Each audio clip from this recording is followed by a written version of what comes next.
இந்திய புராணங்கள் முதல் தற்போதைய உவமானங்கள் வரை விஸ்வரூபம் என்றொரு வார்த்தை பிரயோகம் இருந்து வருகின்றது. சாதாரணமாக தோற்றமளிக்கும் ஒருவர் திடீரென்று வானலாவிய கடவுளாக மிகப்பெரிய பலவானாக மாறுகின்ற சந்தர்ப்பங்களை விஸ்வரூபம் என்ற மரபு தொடரில் குறிப்பிடுவார்கள். இந்தியா என்கின்ற தேசம் திடீரென்று விஸ்வரூபம் எடுத்துள்ள செய்தி பற்றித்தான் இன்றைய உண்மையின் தரிசனம் நிகழ்ச்சியில் நாம் பார்க்க இருக்கின்றோம்.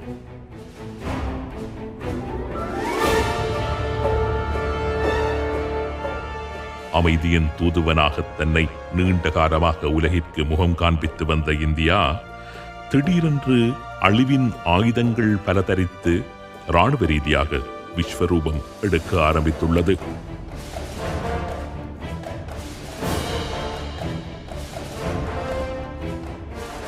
ஆயுத ரீதியாக இந்தியா எடுத்துள்ள விஸ்வரூபத்திற்கு ஒரு உதாரணமாக இந்தியாவிடம் தற்பொழுது பாவனையில் உள்ள பிராமோஸ் என்கின்ற சூப்பர்சானிக் க்ரூஸ் மிசைல்ஸ் ஏவுகணைகளை குறிப்பிடலாம்.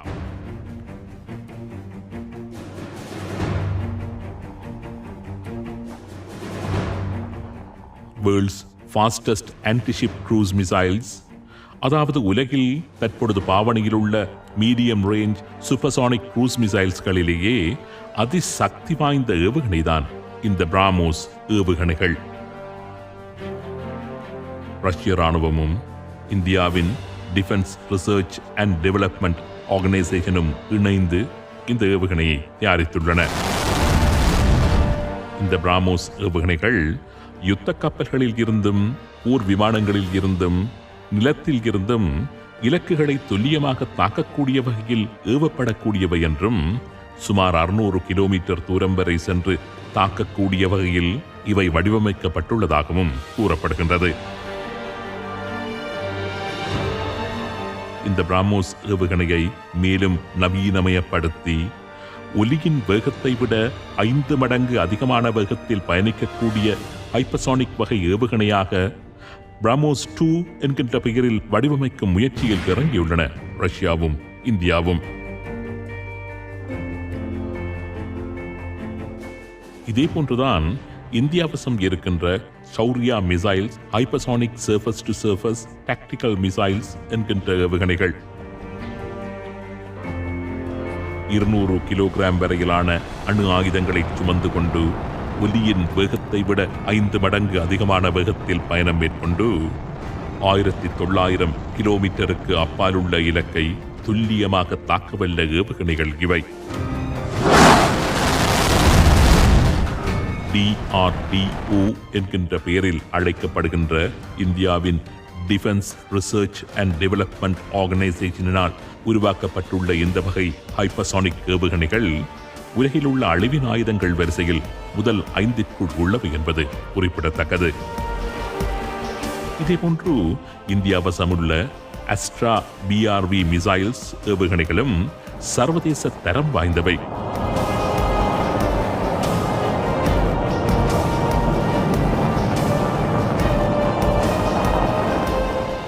இவற்றில் உள்ள முக்கியமான விடயம் என்னவென்றால், உலகில் இன்றுள்ள முதற்தர ஏவுகணைகள் வரிசையில் உள்ள இந்த ஏவுகணைகள் எல்லாமே இந்தியாவின் சொந்த தயாரிப்புகள் என்பதுதான். ரஷ்யாவின் தொழில்நுட்ப உதவியுடன் இந்தியா தனது நாட்டில் சொந்தமாக தயாரித்து வரும் ஏவுகணைகள் தான் இவை. இதேபோன்று 77 ராக்கெட்களை வெறும் 44 செகண்டுகளுக்குள் ஏவிவிடக்கூடிய பினக்கா மிசைல் சிஸ்டம் என்று அழைக்கப்படுகின்ற மல்டி பேரல் லான்ச்சஸ் ஆக இருக்கட்டும், 120 மில்லிமீட்டர் மெயின் ரிஃபல் கன்ஸ் பொருத்தப்பட்ட அர்ஜுனா என்கின்ற மெயின் பேட்டில் டேங்க்ஸ் ஆக இருக்கட்டும், 40 சண்டை விமானங்களை சுமந்து செல்லக்கூடிய INS விக்ராந்த் என்ற விமானம் தாங்கி கப்பல்கள், நீர்மூழ்கி கப்பல்கள், த்ரூவ் என்கின்ற பெயரிலான மல்டிரோல் ஹெலிகாப்டர்ஸ், தேஜஸ் மற்றும் சுக்கோய் 30 MKI போன்ற சண்டை விமானங்கள் உட்பட சர்வதேச தரத்திலான பலவிதமான நவீன ஆயுதங்களை சொந்தமாக தயாரித்து தனது படைப்பலத்தை பன்மடங்கு உயர்த்தி வருகின்றது India.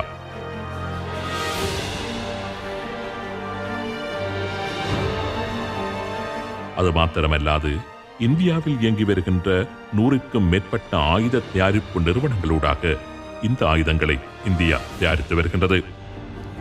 Bharat dynamics, Bharat electronics, Bharat earth movers, defence research and development organisation, garden reach ship builders and engineers, Goa shipyard, Hindustan aeronautics limited, Mazagon dock limited, Mishra Dhatu Nigam, ordnance factory board, Cochin shipyard limited போன்றன உட்பட 50 ஆய்வுக்கூடங்கள், 4 டிஃபென்ஸ் ஷிப்யார்ட்ஸ் என்ற கப்பல் கட்டும் தொழிற்சாலைகள், 5 அரச ராணுவ உபகரண தொழிற்சாலைகள் மற்றும் 41 அரசு ஆயுத தயாரிப்பு நிறுவனங்கள் ஊடாகத்தான் இந்தியா தனது ஆயுதங்களை சொந்தமாக தயாரித்து வருகின்றது.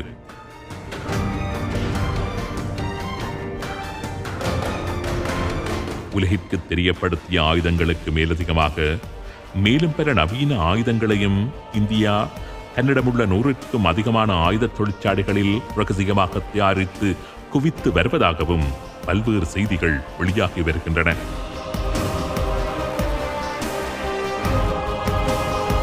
இவற்றை விட பலவிதமான நவீன போராயுதங்களை இந்தியா பல்வேறு நாடுகளில் இருந்தும் கொள்வனவு செய்து தனது போராட்களை முன்னர் இருந்ததை விட பல மடங்கு அதிகரித்து வருவதாக சர்வதேச போரியல் ஆய்வு நிறுவனங்கள் தெரிவிக்கின்றன. தி ஸ்டாக்ஹோம் இன்டர்நேஷனல் பீஸ் ரிசர்ச் என்கின்ற சர்வதேச நிறுவனம் அண்மையில் வெளியிட்ட ஒரு ஆய்வறிக்கையில் உலகிலேயே அதிகூடிய இராணுவ உபகரணங்களை சர்வதேச நாடுகளிடம் இருந்து வாங்கி குவிக்கும் நாடுகள் வரிசையில் இந்தியா 2வது இடத்தை பிடித்துள்ளதாக தெரிவித்துள்ளது.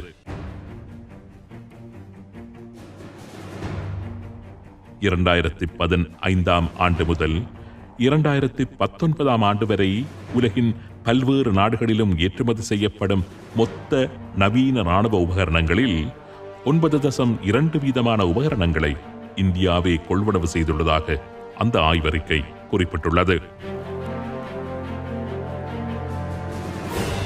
நவீன யுத்த விமானங்கள், ஏவுகணைகள், வான் பாதுகாப்பு பொறிமுறைகள் உட்பட உலகின் மிக மிக நவீனமான போராயுதங்களை மேற்குலகு மற்றும் ரஷ்யாவிடம் இருந்து பெரும் அளவில் கொள்வனவு செய்து தனது போர் பலத்தை பல மடங்கு அதிகரித்து வருகின்றது இந்தியா. இந்தியாவின் 2019 ஆண்டிற்கான வரவு செலவு திட்டத்தில் தனது இராணுவத்திற்காக இந்திய அரசு $60.9 பில்லியன் ஒதுக்கியிருந்தது. 2020 ராணுவத்திற்காக இந்திய அரசு $70 பில்லியன் ஒதுக்கியுள்ளது. இது தனது ராணுவத்திற்காக நிதி ஒதுக்கீடுகள் செய்யும் உலக நாடுகள் வரிசையில் 3வது பெரிய நிதி ஒதுக்கீடு என்று கூறப்படுகின்றது. ராணுவ ரீதியாக இந்தியா எடுத்து வரும் இந்த விஸ்வரூபத்திற்கு மிக மிக முக்கியமான வேறு 2 நாடுகளும் காரணம் என்று கூறப்படுகின்றது. ஒன்று அமெரிக்கா, மற்றது இஸ்ரேல்.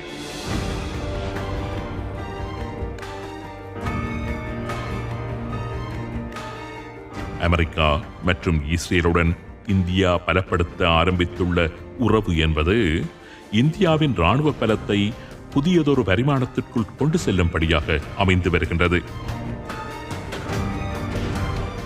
ஆயுத ரீதியாகவும், பொருளாதார ரீதியாகவும், தொழில்நுட்ப ரீதியாகவும், புலனாய்வு ரீதியாகவும் இந்தியாவை சீனாவுக்கு நிகராக தூக்கி நிறுத்துகின்ற அளவிற்கு இந்த 2 நாடுகளும் இந்தியாவுடன் கைகோர்த்தபடி இந்தியாவை நகர்த்திக் கொண்டிருக்கின்றன.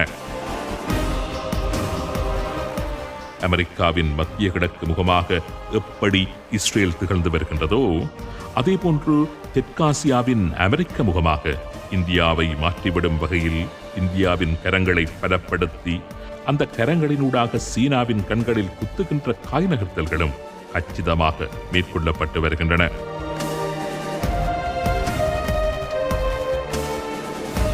இந்த இடத்தில் சில முக்கியமான கேள்விகள் எழுகின்றன. இந்தியாவின் இராணுவ ரீதியிலான வளர்ச்சி என்பது சீனாவை மேவும் வகையில் அமைந்துள்ளதா? சீனாவுடன் ஒரு யுத்தத்தை மேற்கொண்டு அதனை வெல்லும் வகையிலான பலத்தை தனதாக கொண்டுள்ளதா இந்தியா?